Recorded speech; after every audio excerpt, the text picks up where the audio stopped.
Gabriel replacements, sell Bruno and Rashford, invest in Chelsea. This is your Game Week 3 preview. Welcome to the Gianni YouTube show. Hope you guys are well and had an enjoyable week. Loads to get through in today's show, but we're going to start with penalties. Why, you might ask? Well, we're learning more information as the weeks go by, aren't we? So this week, we have learned that Salah's still on them, but for how long? That Saka isn't on them, Odegaard. That Watkins isn't on them, McGinn.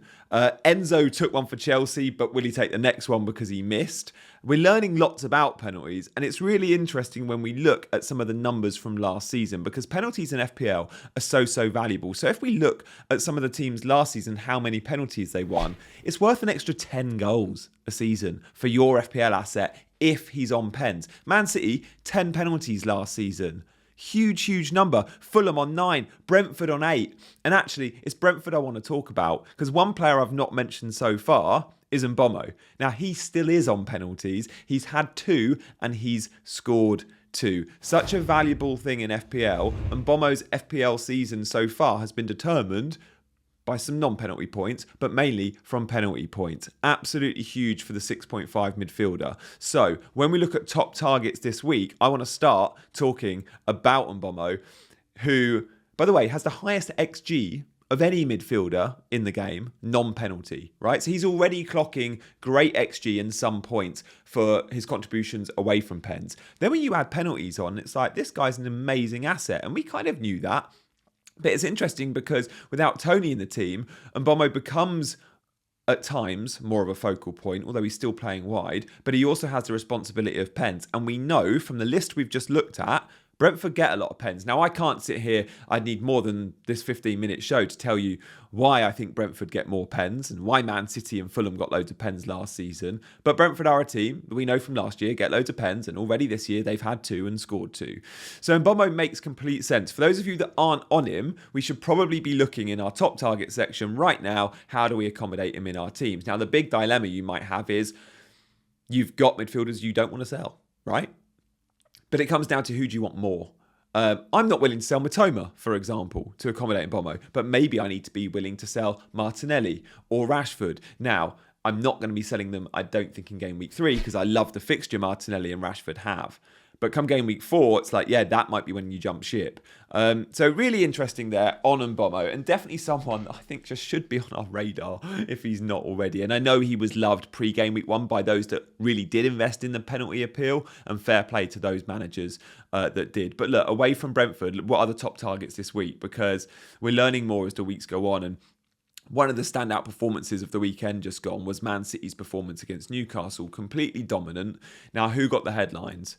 Foden got his assist and got 3 bonus points and was amazing. He created like 6-7 chances. Alvarez scored a great goal, both of them in the team starting.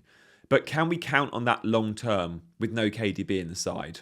Yes and no. I think with no KDB in the side, we can count on one of these guys always starting. Can we count on both? Absolutely not. Because Bernardo Silva was out at the weekend, so that changes things. He'll be back soon, possibly for Game Week 3. But then also, of course, City are going to buy as well. And City are recruiting, and the addition of Doku will affect minutes for Alvarez and Foden too. So I think we can punt on one of these guys. Can we punt on both? I'm not so sure. So look, let's have a look and compare Alvarez and Foden from Game Week 1 and 2 combined, because they've each had 180 minutes, which is quite rare for these guys. So we can compare like for like here. So they've each had 180 minutes. Great. They've both played fairly central each time. Even when Foden was meant to be on the right, like in Game Week 2, Walker takes up that space on the right and Foden drifts infield. So both of them have been fairly close to Haaland, fairly central. They've both clocked 12 points. Their XG is pretty similar, but Foden edges it. Foden's on 0.57. Alvarez on 0.45. He obviously scored from a very low XG shot the weekend, Alvarez. When it comes to the creation and the assist threat, it's again Foden out on top, 0.65, 0.40. So when you look at those numbers, you look and think Foden's the guy if you go one or the other. The only slight issue with Foden is it's a midfield spot. You might find it easier to accommodate Alvarez in your team because you might have João Pedro that you're looking to sell, for example, or you might have a 4.5 forward that you're willing to upgrade to if you've got the funds to go Alvarez. Yet finding a midfield spot are you going to sell your Arsenal and your Man United assets to accommodate Foden? I'm not sure many are willing to do that. Maybe you've got James Maddison and he could be out game week 3. That could be an easy switch. Chances created, by the way, again, Foden just edges it, 9 versus 8. So, look, I think Foden's the standout pick, but I think Alvarez is still a very good pick. Don't expect 90 every week from both these guys. I think Foden's more likely to get more minutes between now and, say, I don't know, game week 8, game week 9, game week 10. We should mention Doku, who's coming in at City. And where does he play and what's his pedigree like? Well, Doku's goal threat isn't amazing. His assist threat is high. So again, this is a flyer. This is a pacey wide man who, when we look at the previous positions on transfer market, we can see he's played mainly on the wings, mainly on the right side. And that's what Man City are missing. Pep's fairly happy with Grealish on the left. But with this sale of Mahrez, they obviously need more cover on the right-hand side, and perhaps he doesn't feel Cole Palmer's ready straight away. And Foden, again, he can play on the right, but we've seen Foden more in the central and on the left role. So Doku could come in and affect Bernardo Silva minutes on the right, and if that is the case, Bernardo Silva will drift in field, and that can then affect Foden minutes. So it's worth bearing in mind. But for now, I think we can jump on either of these guys and strike when the iron is hot. Sheffield United, game week 3. So guys, game week 2, we saw Gabriel benched again. Even if he starts versus Fulham, and I think he will, but I thought he'd start game week 2, he's still a sell. Because long term, is this a guy you want to sweat over every team sheet? No. Also, there's some good options. So look, selling Gabriel. Look, Gabriel owners, they've been stung. Fair, right? I'm in that boat. And Saliba owners, fair play. Who do you replace him with? You've got good options. And this is where you can go a little bit different to the template. Because the template doesn't have a Man City defender. You could go Gvardiol. You could go Kanji, Diaz, whoever. These guys feel pretty safe for minutes for Man City with John Stones' injury. You might move down to go with Doji at 4.5 at Spurs. He's really caught my eye. You're going to get attacking numbers from him. I don't know how many clean sheets, but he obviously just got one against United. Perhaps a bit fortunate. United did clock an XG of 2+. Or you might look at Chelsea. Good fixtures. I know they've not been keeping cleans, but Gusto at 4 million or Colwill at 4.5. You might move down and need the money elsewhere. We'll compare Gusto and Colwill in a sec. But before we do, just want to give a shout out to you guys. Thank you for liking and subscribing. Like, if you can hit that like button, and if you're not already subscribed, hit the subscribe button. That would really mean a lot to me and definitely supports the channel moving forward. So thank you for your support. But look, let's have a look at my team and how I got on in the game week just gone. So, it was all right. I was doing really well until the Arsenal game. Don't check your rank midweek. No point. So much can happen. And my rank was around, I don't know, 200k, and I finished on 600k.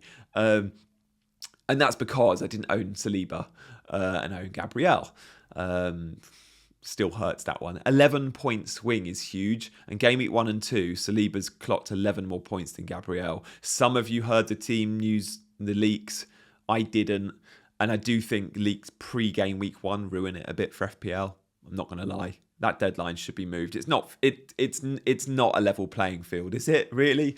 Look, fair play if you went Saliba from day one and you were always going Saliba. But if you went Saliba at 6:27 on that Friday deadline because you saw the Gabriel news and others didn't, it seems a little bit unfair, doesn't it? All right, get the violin out, Gianni. So look, 53 points. It was a good week before that happened, but it is a red arrow because of the Arsenal defence. Estupiñán, wow, what a pick. Matoma. Estupiñán and Matoma aren't players you want to be benching even when the fixtures are tough in a few weeks' time. But Foden was the standout. He was the differential punt that came in well. 9 points. And again, that could have been more. But I feel lucky that I'm a move ahead with Foden. Watkins off penalties. I'm good with that. He's one of the only players you don't want taking penalties because you're just going to get minus points. So look, he got the assist, which that was a win for me. I'd take those 3 points more than the 4 points for the goal and the probable bonus, just because I thought there's a good chance he'd miss, and his record is abysmal, rightly taken off penalties. But look, let's talk now about some of the top blankers from the game week just gone. This is going to be a new feature, guys. Always shouting out some of the players that didn't score points, but should be on your radar. Like in game week 1, we looked at players like Eze. And again, you could say the same about Eze from Monday night. But this is more a bit of a Chelsea focus because loads of the Chelsea players blanked, but we should be paying attention. And I want to just compare very quickly Gusto with Colwill because these were both blankers, but I think are good picks moving forward, especially knowing so many of you are looking for a Gabriel replacement. I think I'll head in the direction of Man City. and Gvardiol for my Gabriel replacement, but I already own Chilwell and I already own Colwill. But let's look at Gusto and Colwill and compare them from the game week just gone. So we can see Gusto a little bit more advanced, you might say, but perhaps not so involved. His red heat map, and by the way, this is all from the Fantasy Football Scout members area, and if you fancy becoming a member, go check it out. The link's in the bio. So not quite as involved as Colwill. So when we see the stats summary at the bottom there, we can see 57% in favour of Colwill, 43 to Gusto. So in all the underlying stats, Colwill slightly edges him. But Gusto gets into slightly more advanced positions. And will he occupy Reece James type positions? The answer is yes. Will he have quite Reece James's level of threat, of quality? Probably not. Good player, by the way. One of the best right backs in France last year. But Reece James is elite.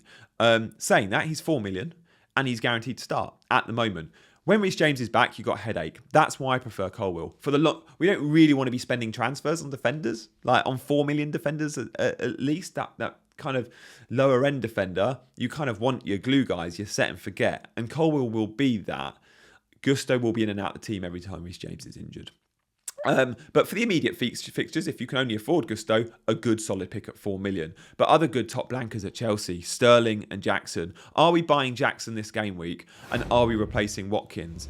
Watkins, there's no need to replace him. He's playing well. Got points in both his games. But this isn't about saying I don't want Watkins in my team. This is about saying I might prefer someone more than Watkins. Because I've had stick on Twitter saying I might replace Jackson with Watkins. Why would you sell Watkins? He's got points. Jackson's got none. It's yeah, I want Watkins, but we can only have 15 players. And I've got the transfers, and sometimes you just have to jump on a player that you think is going to get more points that given week. I might go back to Watkins. So at the moment, I'm thinking I might punt on Jackson and go Jackson for a week or two, and then I can always go back to Watkins if I need. I've got the transfers to do it. And I love the fixtures. Now, Watkins plays Burnley away. What's really difficult about that is we haven't been able to eye test and look at the data for Burnley because they didn't play in game week 2, and that's a bit rubbish. So we've seen them in game week 1 against Man City. How much can we read into that? We've not seen them in game week 2. So I don't quite know where Burnley are at. But I think they're going to be quite good at home, and I think I can maybe back against Watkins. Although, look, if Watkins goes and gets another 5-6 pointer, you wouldn't be surprised. Do I see Watkins getting double figures? Probably not. Could Jackson get double figures? I think he could. I think it's a slim chance, but I think he could. So look, let's talk captaincy as our final feature. And this is an interesting one because I've had some support from a friend on Twitter, FPL Only, who been sending me this every week. So he looks at the last 4 performances for any given player against this week's opposition, and he averages out the score for me. So at the moment, when we look at Game Week 3 captains, the highest player with his given fixture, which is hilarious, is Gabriel versus Fulham. Gabriel averages 10 points every time he plays Fulham. That's mental, but we're not captaining Gabriel. So let's ignore that, cross him off. But Rashford comes out on top. Rashford against Forest has got a great record. Now, he's only played Forest in the league once last season. I think he got 14 points, but he didn't play in the other game. So what we've done here is we've put in a Rashford Cup game or 2, still at an average of over 10 points. That's absolutely huge. Do we like Rashford as a differential captain this week? I don't know. Maybe we do. Mitoma is 3rd. Haaland, by the way, comes in at 4th. He's never played Sheffield United, so we just took the 3 fixtures against newly promoted teams away from home last season. Away from home against newly promoted teams last season, he averages 6.66. Again, Anana is based on David De Gea. Salah's still high, so is Trent. But who are we seriously considering for captain? Because that graphic is great, and we use that. But I look at that and think, yeah, Rashford and Haaland are 2 good options. But I don't think I'll be going Rashford. I don't think I'll be seriously looking at Man United. I think if I was going away from Haaland, I would go, Arsenal have a really good home fixture, but now Saka's not on pens, meh. Chelsea have a really good home fixture, but going someone like Jackson or Chilwell just seems too bold when Haaland plays a newly promoted team. So that's where I'll be looking. You could back Man City away from Haaland if you wanted to go differential on a Foden. But for me, if you're backing Man City with captaincy, it should always be Haaland. And I think he'll be my captain this week. If you want to go differential, look at the United fixture, Rashford. Look at the Chelsea fixture, Jackson or Chilwell. Or look at the Arsenal fixture. But I don't know where I'd go with Arsenal now. And I'm worried about Saka long term in my team without the penalty appeal, but Odegaard maybe is a better pick than Martinelli, for example, who I own. I think Martinelli is definitely a player I'm willing to sell. So look, there's the captaincy chat. Let me know in the comments who you are captaining this game week. Stay tuned for so much more content. And as always, guys, appreciate those likes and those subscribes. But for now, we'll see you very soon.